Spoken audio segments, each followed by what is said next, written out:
প্রিয় মাধ্যমিকের ছাত্রছাত্রীরা, আগামী পরশু রয়েছে তোমাদের ইতিহাস পরীক্ষা।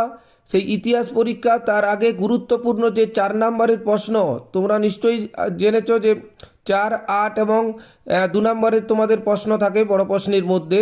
তো আজ গতকাল তোমাদের 8-এর সাজেশন দিয়েছিলাম, তো আজকে 4 নম্বরের সাজেশন দেখাবো তোমাদেরকে।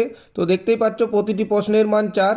ভিডিও শুরু করার আগে যারা সোমনাথ পাইন বা পাইন স্যারের ফেসবুক পেজটি এখনও ফলো করোনি অবশ্যই ফলো করে দেবে। ইউটিউবে দেখলে পাইন স্যার ইউটিউবটি অবশ্যই সাবস্ক্রাইব করে দেবে। তো তোমাদের 4 নম্বরের প্রশ্ন এখানে আমি 25টি 4 নম্বরের প্রশ্ন দিয়েছি, তোমাদের 6টা করতে হবে। ইতিহাস সাবজেক্ট আরেকবার বলছি, ইতিহাস মানে তোমাদের অনেক সময় কমন আসে না, তো সেইভাবে 25টি প্রশ্ন দিয়েছি। আশা করি তোমরা এর মধ্যে 6টি প্রশ্ন পেয়ে যাবে।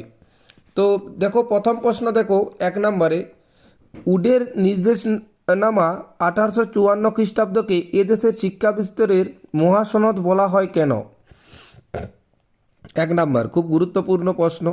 2 নম্বর, শ্রী রামকৃষ্ণের সর্বধর্ম সমন্বয়ের আদর্শ ব্যাখ্যা করো।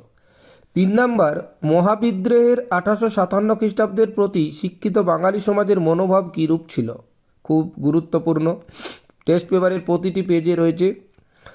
4 নম্বর, ভারতসভার প্রতিষ্ঠা ও বিকাশে সুরেন্দ্রনাথ ব্যানার্জির ভূমিকা বিশ্লেষণ করো।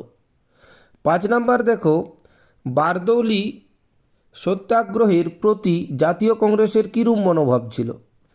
6 নম্বর, বঙ্গভঙ্গ বিরোধী আন্দোলনের সময়ে শ্রমিক শ্রেণীর ভূমিকা কীরূপ ছিল? জুনাগড় রাজ্যটি কিভাবে ভারতভুক্ত হয়? 8, উদ্বাস্তু সমস্যা সমাধানে ভারত সরকার কী কী উদ্যোগ গ্রহণ করেছে? 9 নম্বর, 19 শতকের প্রথমার্ধে সতীদাহ প্রথা বিরোধী প্রচেষ্টাগুলির পরিচয় দাও। তারপরে দেখো 9 নম্বরে 10 নম্বরে রবীন্দ্রনাথ ঠাকুরের শিক্ষা চিন্তা ও শান্তিনিকেতন ভাবনার সংক্ষিপ্ত পরিচয় দাও। 11 দেখো বাংলায় নমশূদ্র আন্দোলনের সংক্ষিপ্ত বিবরণ দাও। 12, এটা খুব গুরুত্বপূর্ণ 11 প্রশ্নটা, টেস্ট পেপার বলো বা বিভিন্ন কোশ্চেন এতে অনেক জায়গায় রয়েছে এই প্রশ্নটা। 12 দেখো 19 শতকে বাংলায় নারী শিক্ষা বিস্তারে রাজা রাধাকান্ত দেব কীরূপ ভূমিকা গ্রহণ করেছিলেন? 13 নম্বরে লর্ড ম্যাকলে কি এই দেশে পাশ্চাত্য শিক্ষার প্রবক্তা বলা যায়? খুবই গুরুত্বপূর্ণ প্রশ্ন।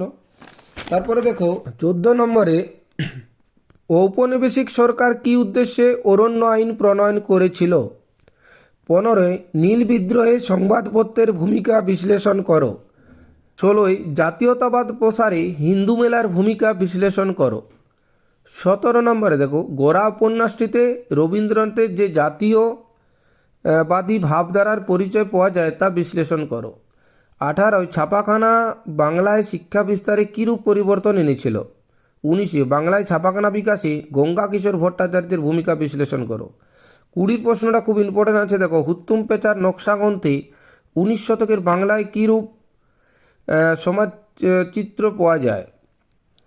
21 নম্বরে দেখো এদেশের চিকিৎসাবিদ্যার ক্ষেত্রে কলকাতা মেডিকেল কলেজের কীরূপ ভূমিকা ছিল? এটাও খুব গুরুত্বপূর্ণ, টেস্ট পেপার বা অন্যান্য জায়গায় অনেক জায়গায় পাওয়া গেছে এই প্রশ্নটা। কী কী উদ্দেশ্যে ঔপনিবেশিক সরকার অরণ্য আইন প্রণয়ন করেন? 23, 1857 মহাবিদ্রোহকে সামন্ত শ্রেণীর বিদ্রোহ বলা যায় কেন বা জিজ্ঞাসা আছে, তো এটা খুব গুরুত্বপূর্ণ। 24, শ্রীরামপুর মিশন প্রেস কীভাবে একটি অগ্রণী মুদ্রণ প্রতিষ্ঠানে পরিণত হলো?